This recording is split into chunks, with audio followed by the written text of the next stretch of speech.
পরিবারের প্রবীণ সদস্যরা যারা নানা কারণে বা স্বেচ্ছায় নিরামিষ খাবার খান, আজকের রেসিপি কিন্তু তাদের জন্য। ঠাকুরবাড়ি স্পেশাল ভাতের কোপ্তা। প্রথমে অল্প দুধে সামান্য কেশর ভিজিয়ে সরিয়ে রাখছি। একটা গুঁড়ো মশলা বানাবো এলাচ, দারচিনি, লবঙ্গ আর সামান্য জায়ফল দিয়ে। আর একটা বাটা মশলা করতে হবে আদা আর কাঁচা লঙ্কা দিয়ে। এবার একটা ব্যাটার বানাচ্ছি। টক দই আর যে আদা কাঁচা লঙ্কা বাটলাম সেটা মিশিয়ে রেখে দিতে হবে। রান্নার মূল উপকরণ হলো গোবিন্দভোগ চালের ঝুরঝুরে ভাত।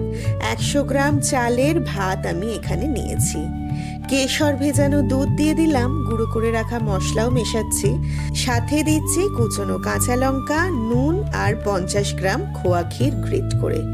খুব ভালো করে পুরোটা মিশিয়ে রেখে দিচ্ছি। এবার অ্যাড অন করব অল্প কিশমিশ।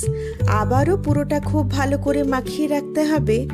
এবার হাতের চেটোয় অল্প ঘি বা তেল মাখিয়ে মাখা অংশ থেকে ছোট ছোট করে বল বানিয়ে একটা থালায় সাজিয়ে রাখলাম। এবার দুটো আলাদা পাত্রে নিতে হবে ময়দা আর সুজি। প্রত্যেকটা বল একটা একটা করে নিয়ে শুকনো ময়দায় কোট করে রেখে দিলাম।